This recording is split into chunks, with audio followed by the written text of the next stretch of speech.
नमस्कार दर्शक बंधु मु प्रदीप आपण मानक स्वागत करुच्ची आजिर आउ एक नुआ भिडियो तो दर्शक बंधु जो भत्तार समस्या वर्तमान सारा राज्य रे रही जे बार्धक्य भत्ता हो आपण मानकर विधवा भत्ता हो बा विकलांग भत्ता हो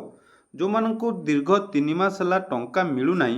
तो सही टंका केबे मिलिबो कौनसी सठिक अपडेट बा सठिक इनफॉरमेशन आपण मानकू ना विभाग तरफ मिल पार्ची ना आपण मानकर मंत्री दे पार्चंती एमिति कि मुख्यमंत्री मध्य एने कौनसी स्पष्टीकरण रखि पारना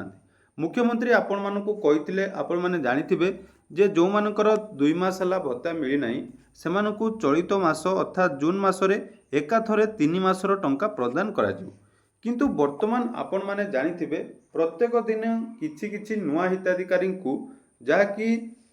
वार्धक्य भत्ता आपण मानकर अकाउंट को आसुची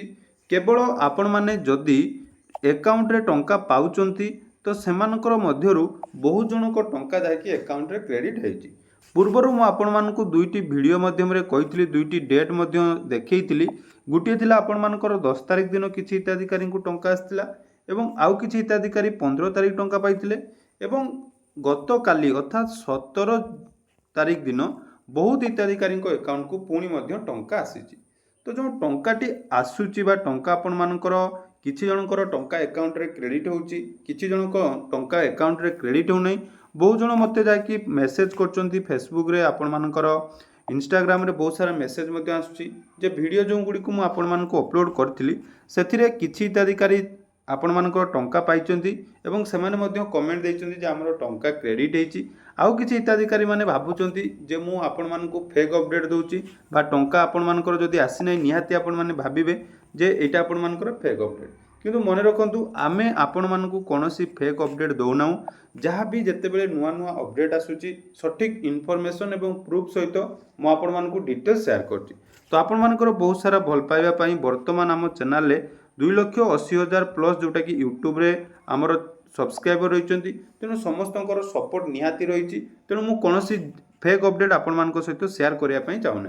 तेणु कथा उठूँ जो टंका आपण मानक एकाथरे कौन दि जाऊना तो टंका एकाथरे कौन दि जाऊना वर्तमान सुधा विभाग तरफ से स्पष्टीकरण रखा जाए ना किंतु आपण माने जानिथिबे मुख्यमंत्री आपण मानकर 12 तारिख दिन गोटे कहिथिले जे 10 लाख हिताधिकारी मध्यरु 2 लाख हिताधिकारी को फास्ट पर्यायर टंका प्रदान करा जायछि एवं पर्याय क्रम रे समस्त को टंका आसुची किंतु जो कहा जाइतिला एकाथरे 3टी मासर बा 3 मासर टंका आसीबो तो एकाथरे 3 मासर कहार भी टंका वर्तमान सुधा आसी नै समस्त को 2 मासर बाकी थिबा टंका काहाको आपण मानकर 7,000 टंका आसीची एवं आउ काहाको आपण मानकर जाकी 2,000 टंका क्रेडिट आइछि तेणु आपण माने जदि भत्ता पाउचंती बा आपण मानक घरे किए भत्ता पाउचंती ताले आपण मानकर घरे बसी आपण माने निज निजर जोटा कि बैंक अकाउंट चेक करबा दरकार कारण बैंक अकाउंट चेक कले ही आपण माने कन्फर्म हे पारिबे जे आपण मानक टंका क्रेडिट हेची कि नै तार देखंतु बहुत सारा प्रूफ मते मते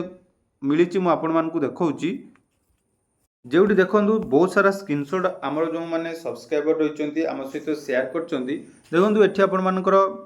ओजीबी बैंक रे 10 तारिख गोटे पेमेंट आस्तिला 2,000 टंका एवं डीटीआई ओडिशा मन रखंतु एठी आपण मानकू कन्फर्म जोटा कि हेबे जेटा जेन्युइन अपडेट कि फेक अपडेट देखंतु डीटीआई ओडिशा तरफ टंका आसीची 10 तारिख दिन आ गोटे मध्य आपण मानकू देखौची डीटीआई ओडिशा तरफ 7,000 टंका एयरटेल पेमेंट बैंक रे क्रेडिट हेची तापर एठी मध्य देखि पारुथबे बहुत जनकर कमेंट थिला हमर आईपीबीबी बा इंडिया पोस्ट पेमेंट बैंक रे टंका आसु नै देखो आईपीबी रे मध्य एटी आपण मानकर 2,000 टंका क्रेडिट हेची जोटा कि डीटीआई ओडिशा तरफ 15 जून ले तो 10 तारिख 15 तारिख पर आपण माने देखि पारुथबे एठी गोटे बैंक ऑफ बरोदा रे मध्य जोटा कि 2,000 टंका क्रेडिट हेची तापर देखंतु बैंक ऑफ बरोदा पर वर्तमान एसबीआई रे मध्य टंका आसी सारिछि एसबीआई रे देखंतु गत काली 17/6/2026 रे हमर जने सब्सक्राइबर देखंतु एटी स्क्रीनशॉट पठेइचंती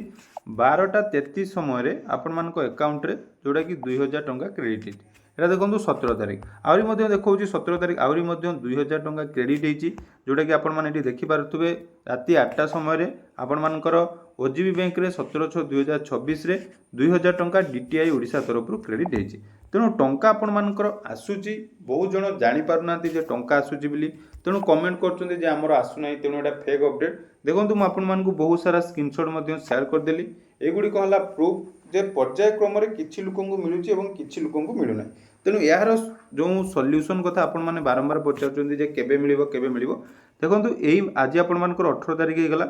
ଆଉ ଆପଣମାନଙ୍କର 7 ଦିନ ଅର୍ଥାତ୍ 25 ତାରିଖ ଭିତରେ ସମସ୍ତଙ୍କର ଟଙ୍କା କ୍ରେଡ଼ିଟ୍ ହେଇଯିବ ଯାହା ବି ବର୍ତ୍ତମାନ ସୁଦ୍ଧା ସୂଚନା ଅଛି। ତେଣୁ ଯଦି ଆପଣମାନଙ୍କୁ ଡାଉଟ୍ ହେଉଛି ନିଜ ନିଜର ବ୍ୟାଙ୍କ ଆକାଉଣ୍ଟର ডিটেଲ୍ସ ଚେକ୍ କରିପାରିବେ ନହେଲେ ଆପଣମାନଙ୍କ ପାଖାପାଖି ଏରିଆରେ ଯେଉଁମାନେ ବି CSC ସେଣ୍ଟର କରୁଛନ୍ତି ତାଙ୍କ ସହିତ ମଧ୍ୟ ଆପଣମାନେ କଣ୍ଟାକ୍ଟ କରିପାରିବେ ଯେ ଆକ୍ଚୁଆଲି ଟଙ୍କା ଆସୁଛି କି ନାହିଁ। ଟଙ୍କା ଆସୁଛି କିନ୍ତୁ ସମସ୍ତଙ୍କ ଟଙ୍କା ବର୍ତ୍ତମାନ ସୁଦ୍ଧା ଆକାଉଣ୍ଟରେ କ୍ରେଡ଼ିଟ୍ ହେଇନାହିଁ। ତେଣୁ ଏହା ଥିଲା ଭତ୍ତାକୁ ନେଇ କିଛି ଇମ୍ପୋର୍ଟାଣ୍ଟ ଅପଡେଟ୍। ତେଣୁ ଆପଣମାନେ ନିଜ ନିଜର ବ୍ୟାଙ୍କ ଆକାଉଣ୍ଟ ଚେକ୍ କରିଥାନ୍ତୁ, ଯେକୌଣସି ସମୟରେ ଆପଣମାନଙ୍କ ଆକାଉଣ୍ଟରେ ଟଙ୍କା କ୍ରେଡ଼ିଟ୍ ହେଇପାରେ।